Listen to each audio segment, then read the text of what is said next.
We will now proceed with a group photography session to commemorate this memorable event.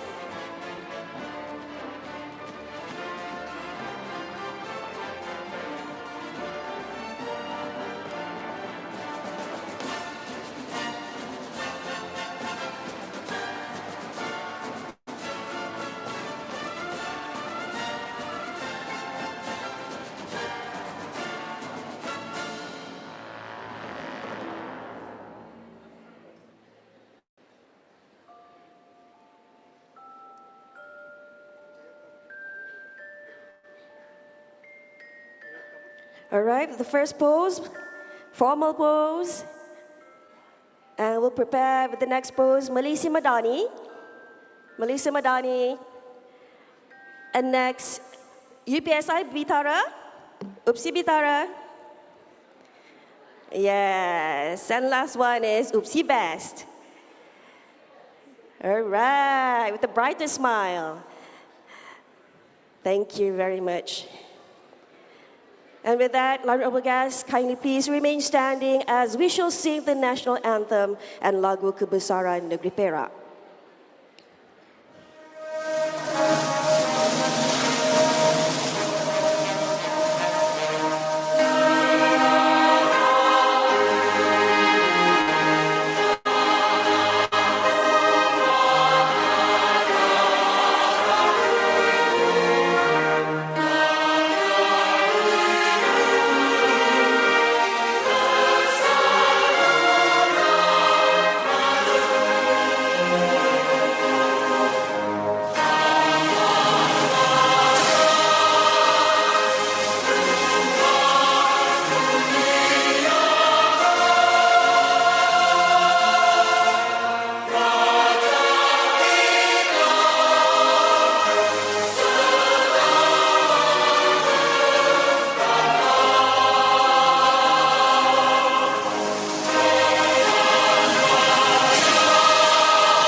Ladies and gentlemen, you may be seated.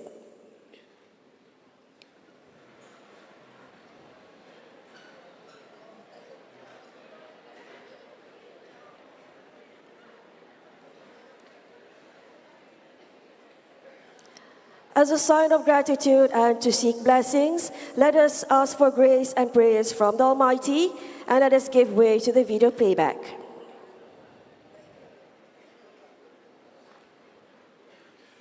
أعوذ بالله من الشيطان الرجيم بسم الله الرحمن الرحيم الحمد لله رب العالمين الرحمن الرحيم مالك يوم الدين إياك نعبد وإياك نستعين اهدنا الصراط المستقيم صراط الذين أنعمت عليهم غير المغضوب عليهم ولا الضالين.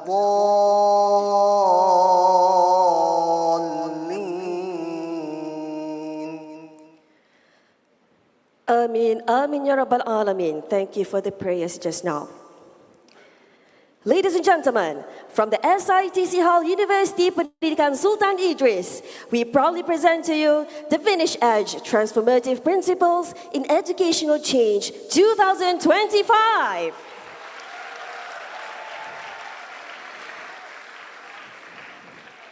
Assalamualaikum warahmatullahi wabarakatuh and a very good morning to everybody. Yang berbahagia Profesor Dr. Malim bin Mataf, Vice Chancellor of UPSI. Yang berusaha Profesor Dr. Suryani binti Abu Bakar, Deputy Vice Chancellor of Research and Innovation UPSI. Yang berusaha Associate Professor Dr. Reza bin Cheros, Acting Deputy Vice Chancellor Academic and International UPSI.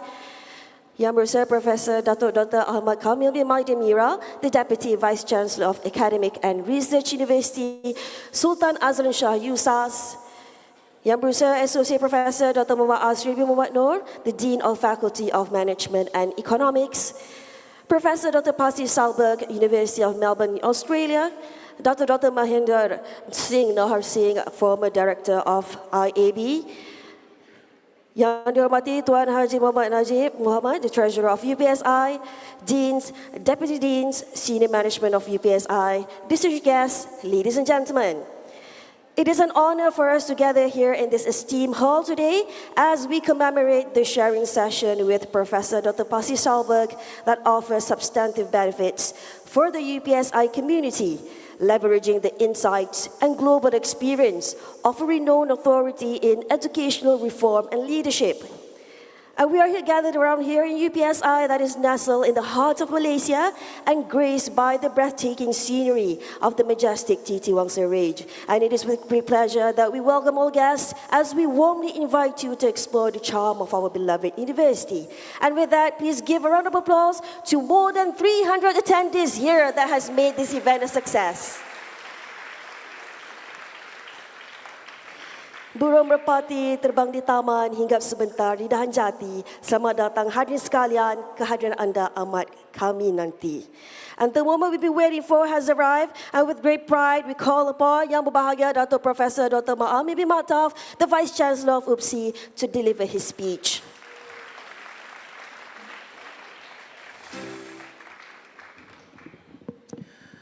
A'udzubillahi minasyaitonirrajim. Bismillahirrahmanirrahim. Alhamdulillah rabbil alamin wassalatu wassalamu ala asyrafil anbiya'i wal mursalin wa ala alihi wa sahbihi ajmain. The Honorable Professor Dr. Pasi Sahlberg from the University of Melbourne, Australia. Ladies and gentlemen, give a big hand to Dr. Pasi.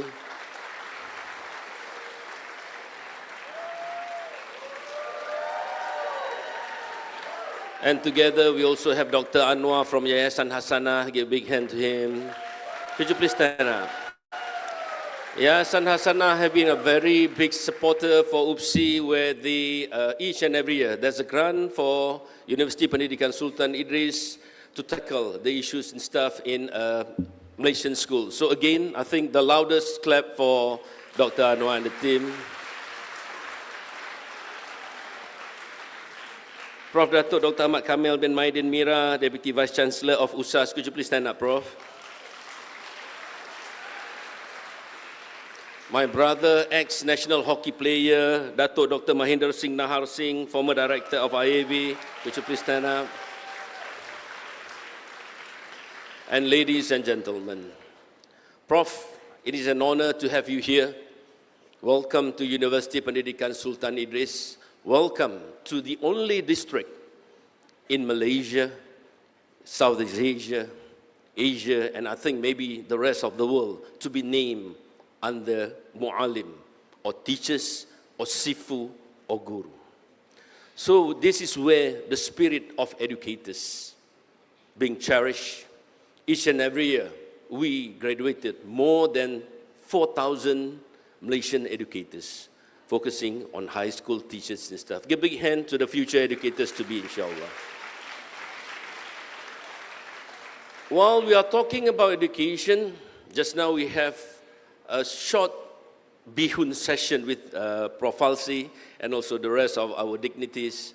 You know, we've been talking about multiple intelligences and how education today is skewed toward one intelligences, which is focusing on intellectual, whereas we seldom cherish the other skills, the other intelligences that we all possess. So I'm sure this will be one of the focus that Prof. Falsi will share together with us. And let us cherish, let us remember, let us learn the best practice from a world-renowned professor of how we can be the best educators. SITC of this university started in 1922, where we not only graduated teachers, but leaders, nationalists, and educators who cherish the quality of life, the skills of life, so that their students will be responsible citizens, not only for Malaysia, but for the whole world, and at the same time, cherish the quality and the beauty of life. And without further ado, I would like to welcome Prof. Falsi to the stage, please.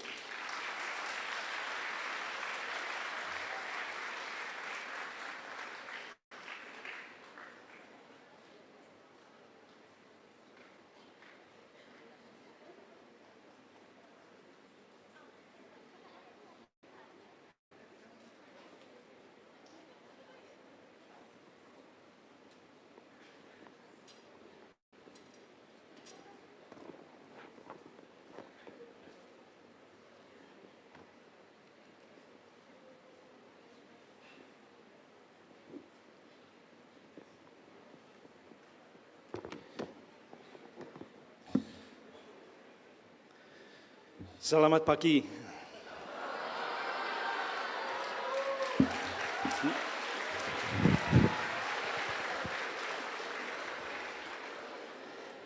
Nama saya Pasi. Nama saya Dr. Pasi. Apa kabar?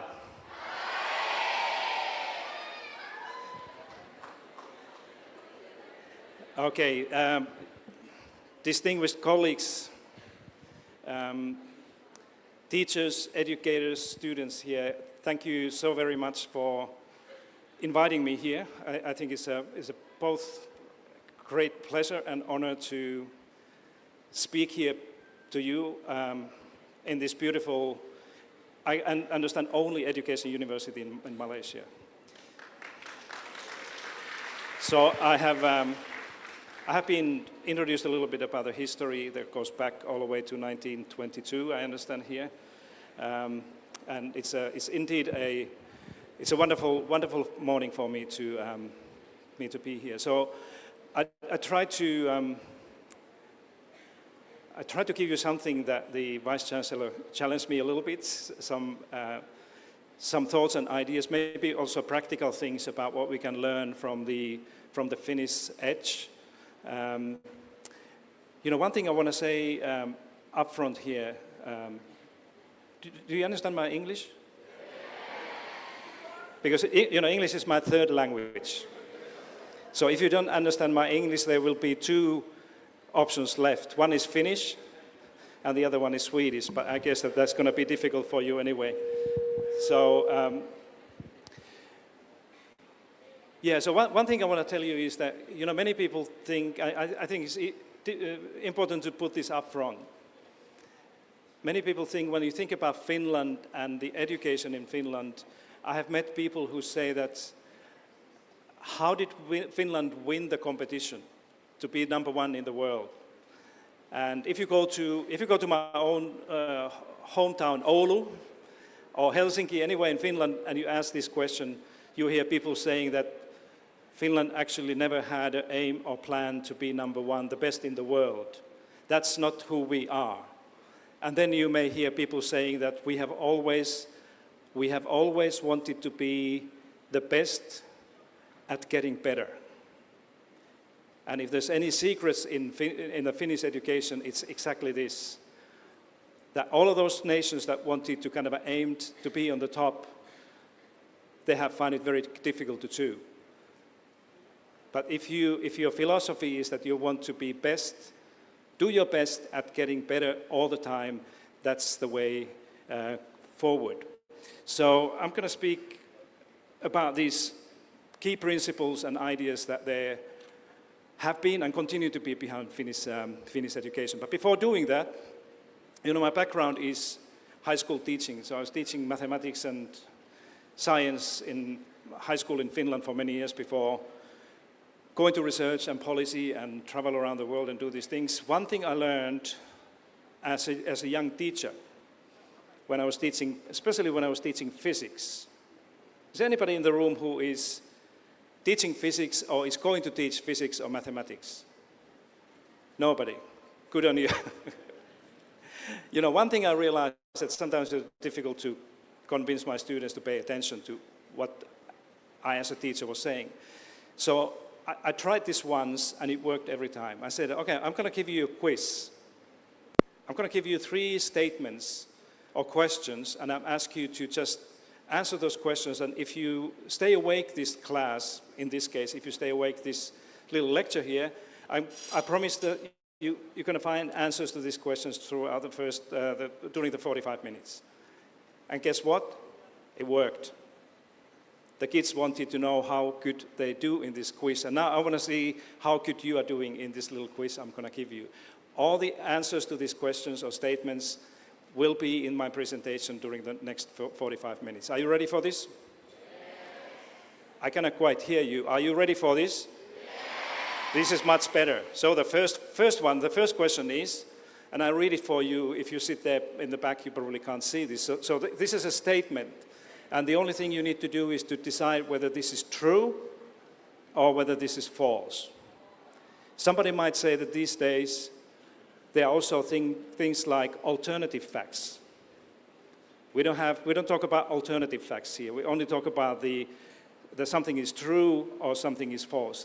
This says that over the past 15 years, there has been virtually no improvement in the learning outcomes of students in the OECD countries. Okay? So if you think that this is true, then tick the box. And if you think that this must be false, then you tick the other box. And keep this in either your mind, if you're sitting with your device or a piece of paper. Very few people actually have pen and pencil anymore in the lectures. But if you do, you can just make a mark so that you remember these things. Because one thing you must not do, this is what I told my students, that you can't change your mind as we go. When you realize that, oops, I got it wrong, so I erase my initial answer and put the right one there. You can't do that. How do we call that? Cheating. Yeah, no cheating in this test. Next one says that equity in education is best achieved by making sure that all students have equal opportunity to high-quality teaching. Now, if you think that this is true, that this is a fact, tick the first box. If you believe that it's not entirely true, then it's a false, all right? Are you with me still? Yes, good. The last one says that Finnish students have longer school days in primary and lower secondary school than most of their OECD peers. Now, you know, this may be something that you may tell to yourself that I have no idea. This is what many of my students said in a class. The teacher, I have no idea what this is all about. So what do you do then? You guess, okay? And your chances are about 50% to get it right or wrong, okay? So it's pretty good. Are you done? Do you all have, you have completed the test, okay? Because in the end, I'm gonna give you the right answers in case you miss something. Or if you fall asleep, you don't get the right answers on the way. Put your hand up if you believe that I have all 3 right. Look around. 1 person. Very good. Put your hand up if you're afraid that you have all 3 wrong. 3 people. Okay. And the rest of you are somewhere there in the middle. Okay. So let me just give you just one thought that is hopefully will give a little background to what I'm going to say next. And it is that on the way to the 21st century, in global education, there were some significant events or publications or studies that frame the kind of what I call a theory of change of education in the 20th century, towards the end of the 20th century. And these were the things that came from the Nation at Risk document or review in the United States in the 1980s.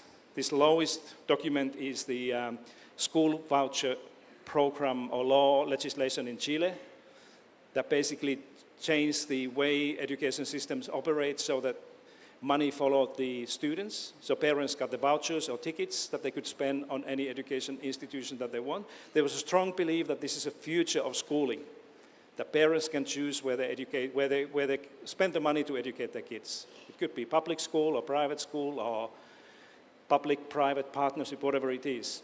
These two others are the Education Reform Act in England in 1988 and the new school voucher legislation in Sweden in 1992.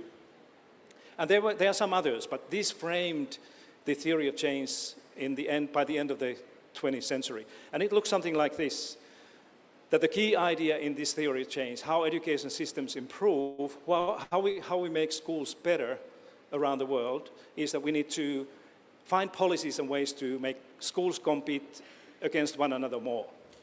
That's exactly the idea of the vouchers and kind of a privatizing schools. The other one was the standardizing teaching and learning, meaning that there's often particular ways to teach, especially literacy and numeracy, and that was standardized by the authority or authorities so that all the schools were expected to teach and kids were expected to learn in similar ways. The third one was the narrowing prescribed curricula, so that usually the ministries or the governments issued the curricula to the schools, often putting the priority to reading, writing, mathematics, and not much more than that. Test-based accountability is a fourth pillar of this theory of change that we have seen in a history. Basically, it means that standardized tests and assessments were used to hold schools and sometimes teachers accountable. What does it mean in practice? It means that your performance as a teacher was measured against the standardized test results of your students, and if your students did well, you got an award. If your students didn't do well, for any reason, you often got punished. Sometimes you lost your job, or there were some other consequences. And finally, the last one should be coming here. Oops. The last one is the education was increasingly run like a marketplace. Thank you. Thanks. So this is in brief, we could talk about this much longer, but many of you probably know, but it's good to keep this in mind, that it was within this theory of change and framework where the story of the Finnish education landed. So in year 2000, when the OECD, the Organization for Economic Cooperation and Development, ran the first PISA test. Have you heard about PISA? Put your hand up if you know what OECD PISA study is. Many of you do. You know, sometimes in the conferences I'm introduced as a PISA Sahlberg. And people say that, okay, so you invented the PISA study. I have nothing to do with that one.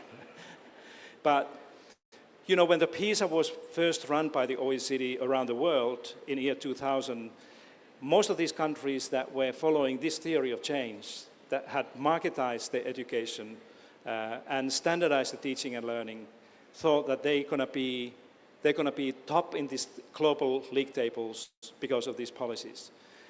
And then we know what happened. That most of these countries, actually none of them were nowhere near the top 5 performers.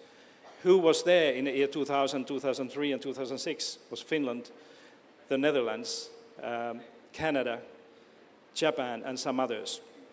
So that's where we started to talk about germ. The germ is this nasty little thing that causes infections and people get ill, but it also stands for Global Educational Reform Movement.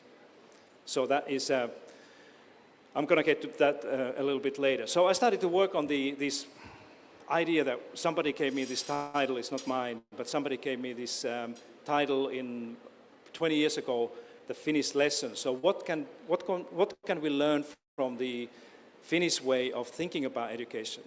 And it was a very hard story to write, partly because I was a teacher myself. I was very, very close to these things that we were doing, but I was also a researcher and policymaker. So, but I reluctantly accepted the invitation by my colleagues to write a book. So I wrote this Finnish lessons book, where I tried to kind of do away many of these myths that people have, like the Finnish success is only because of the great teachers, kind of a superhero teachers that are doing amazing things. That's not true. Teachers are very important, but they're definitely not superheroes. But in this work and in other works of mine and other colleagues have laid out a very different theory of change. And now if you compare these elements of the Finnish way, you quickly realize that it's a completely different world, different way of thinking about education than the global educational reform movement. It's about collaborative culture. It's about personalizing or individualizing teaching and learning based on each and every student's need or teacher's capacity and capability to teach. It's about a holistic approach. It's about the whole system. It's about whole school approach. And in the end, it's about the whole child approach. Just like you heard earlier here, that in Finland, it's not about teaching kids to read and write and do math. It's about the understanding that children have multiple intelligences and education needs to cultivate and improve those things. It's about teacher professionalism, valuing teachers as professionals, trusting them and giving them autonomy and freedom collectively to do things that they think work for their kids. And finally, it's about trust and trust-based responsibility rather than test-based accountability. So it's a very different, again, I could go on and explain you more, but I just want to give you kind of an idea how kind of Finland's other secret is that we have always dared to be different. We have always dared to do things in different ways than our neighbors or much of the rest of the world. And in education history, it's an interesting thing that those who dare to be different and try different things and so often fail, but then go back and improve, fix those things and continue developing things, do better than those who just aim to be the best in the world. Are you still with me? Are you sure? Yeah, excellent, okay. So, there was a review of my second edition of my Finnish lesson 2.0. I read a review in the newspaper and the title was that this book kills 99.9% of all germs. Do you know these insect poisons and other things that people kind of use? So it's still in the book, back somewhere there in the back cover of the book. The other thing that my publisher, when the second edition came out in 2015,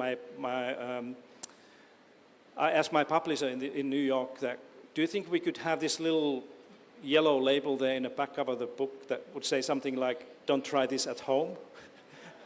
Because many people have kind of copied the Finnish ideas only to realize that, it doesn't work in Malaysia, it doesn't work in Australia, some other places. So Finnish lesson is more about learning, kind of testing your own thinking against Finland rather than copying, taking ideas and say that we do what Finland has been doing. So let me quickly show you I find this very interesting. Something that try to illustrate where we are today when it comes to education around the world. Very few people actually do that. Only very, very few principals and teachers, educators can actually do that because you are so busy in your own school, your own work, day in and day out, that you don't have time to look around like what is happening elsewhere. Why I'm doing this here right now is that we have much more data and research and evidence right now than we have ever had. If I was here 15 years ago, we could only speculate about many things, but now I can show you some trends. These are not individual studies, but how certain things have developed over time. And before we go into these trends, this is this global education reform movement idea that I showed you earlier. And research has shown, my own research and the studies of my colleagues, that these policies, these type of policies at the level of the system, education system, have been prevalent around the world during the last 25, 30 years, really. So if this is true, then of course we should ask questions like, what has been the impact in education systems where the policies have been relying on these germ principles or ideas more than elsewhere? So some of these questions that we need to ask is that what has happened to student learning? Are the kids learning better than before? How about the education system's equity? How the systems are serving different students? How about the student engagement? How much they feel that school is a place for them where they want to do things? And then finally, the question is that, how about the teaching profession? Is the teaching profession today more wanted and kind of a popular among young people than before? I'm going to show you all this data here. So let's put the timeline to year 2000, and I do it also because of the OECD's PISA study I mentioned started in year 2000. So here's one thing that is a trend. So this is not the research and not any one country. These are, if I put all the OECD countries, all the countries around the world together, a rough estimate about how students' learning, their achievement in school has progressed since year 2000, last 25 years, quarter of a century. Okay, so if you look at this graph, you see that in the beginning there was a little growth, and there was a moment actually 20 years ago, because of this data, some people were saying that finally we can show that more evidence, more assessments will lead to improvement. But if you look at time after that, the last 15, 20 years, you see that it's been downhill. And after the pandemic, the downhill curve is just going steeper and steeper down. Okay? So the kids today around the world in school are not learning the basic things like reading, math, science, some other things as they did 25 years ago. So not good news, no? Not good news at all. The next one is the equity thing. So we see also the data shows how the equity of education systems, in other words, how school systems around the world are helping different types of students to be successful.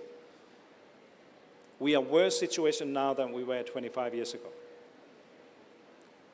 Let's look at the student well-being overall. This is not only the school issue, this is more about the public health, overall health issue. It's the same thing, student well-being has been going down, particularly after the pandemic.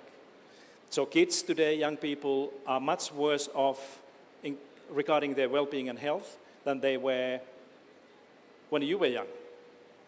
Okay? How about the student's sense of belonging or engagement? Many studies show that students' engagement in school or their sense of belonging, how they feel the school place, is an all-time low around the world. I'll give you one more because I see that you're really depressed already. And this is the status of the teaching profession. It's harder and harder today to find young people. I don't know exactly what it is here in Malaysia, but in Australia, Finland, everywhere else, it's more difficult today than before to convince a talented young high school graduates to choose teaching. Am I right? It's more difficult. You still have, I can see that you're successful to have so many young people here who want to teach, which is great.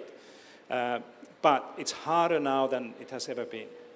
Now, I hear somebody saying that I'm depressed, give me some good news. I have some good news for you. I'm not sure whether they're good news, but I'm going to show you a couple of trends that are going up. Okay? One of them is, and there's a lot of increasing evidence about that, is the technology. That we've been investing in technology during the last 20 years more than any other single area in schooling. So if you calculate the computer per student in our school systems, we have 4 times more computers per student now than we had 10 years ago, 15 years ago in the OECD countries. But the things are still going down. Obviously, I'm talking about correlations here, not causation. So education technology has nothing to do necessarily with these things, but it's just interesting. A couple of other ones are the evidence, the data, research, evaluations, publications that we do. We research education, teaching and learning and leadership, many other things more than ever before. and we spend more money per student than we ever have. Now, this is the disturbing picture. You know, the OECD's own conclusion, you can read it here, that there's been virtually no improvement in the learning outcomes of students in the Western world. And this was already 7 years ago. Now, I'm going to give you the next one, just in case somebody still thinks that I'm just cherry-picking the evidence to try to make you cry or desperate. So I'm going to show you what some of the leading international organizations are saying. If you look at UNESCO, UNESCO has been continuously reminding us that before the pandemic, there was 260 million young people who should be in school, but they are not.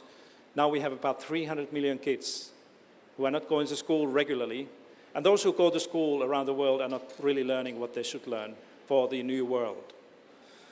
If you look at the OECD, OECD has been reminding us at least the last 20 years, 2 decades, that there's a big gap, achievement gap between the most affluent and most disadvantaged students around the world.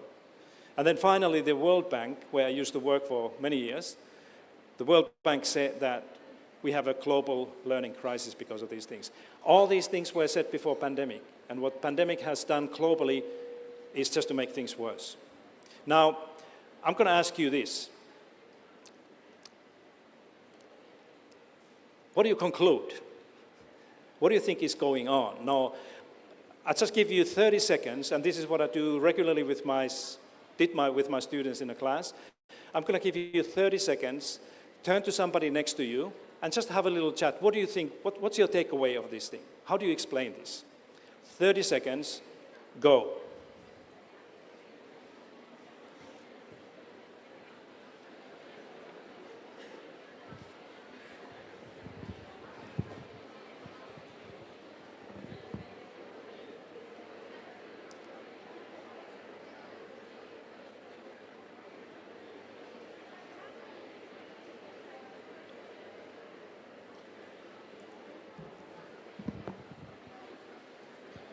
Okay, so if we were a little bit less people here, we could have a little conversation, but it's difficult now. But I don't know exactly what your conclusion would be, but some people might say things like that it doesn't make any sense that whatever we do in the future, that we would continue doing the same things we've done in the past over and over again and expect that things would get better.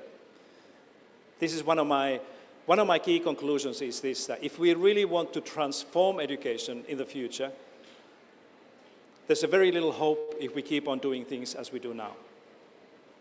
Particularly this germ idea is not promising thing. The other thing that somebody might think, that if you look at this global picture here, is that we are not in this together alone. We are in all countries are in this together. Finland, Australia, Malaysia, China, Singapore, all the countries experience the same thing. Why this is important? Because if we are in this all together, it means that the problem that you try to identify in your own system is not necessarily what you think it is first. Because the question we need to ask is that what's happening around the world that pretty much same time can influence something like this, kind of a downturn of the educational performance. Do you have any ideas what might be one of those things that young people and schools have experienced globally pretty much the same time? What it is? You have it in your pocket or in your purse? Some of you are using it as I speak. Put it up, yes, put it up. This one. You know, about 2012, globally, in most countries, more than 50% of teenagers were carrying smartphone in their pockets, under their pillow, 24/7. This is not the only reason, but it can be the big reason behind this, that we have seen that things are getting more and more difficult. So one thing that we need to think about, if we want to improve all of these things, and many of these things that were downhill are interrelated, is to help young people and ourselves to live safer and responsible life with these beautiful gadgets called smartphones and technology. All right, but I'm not going to talk about that more. The second part of this thing is I want to share some of the things that Finland is doing different. The Finnish Edge, this title that was given to me, is really about thinking differently. And when I travel around the world and I speak about these things, I always try to challenge people that what's your way of thinking differently? That what do you need to do? One of the nice examples of this is I love sports. And I follow almost any sport except Australian football and horse racing. You know, I live in Victoria in Australia. That is one of the states there in the south. And it's the only part in the world where I know where we have 2 public holidays a year dedicated to sports. The other one is a grand final weekend when the Australian Football League is coming to an end. And the other one is tomorrow when we have a Melbourne Cup. But there's a horse race. I love all the other sports, but not those 2. And you know, one of them, the interesting lessons we can learn from the sports. One of them is what you call high jumping. Do you know this when you try to jump over the bar? Yeah? Do you know what I'm talking about? In a track and field thing. So this happened in 1968. This happened in the Summer Olympics in Mexico City. And all the way until 1968, you know, all the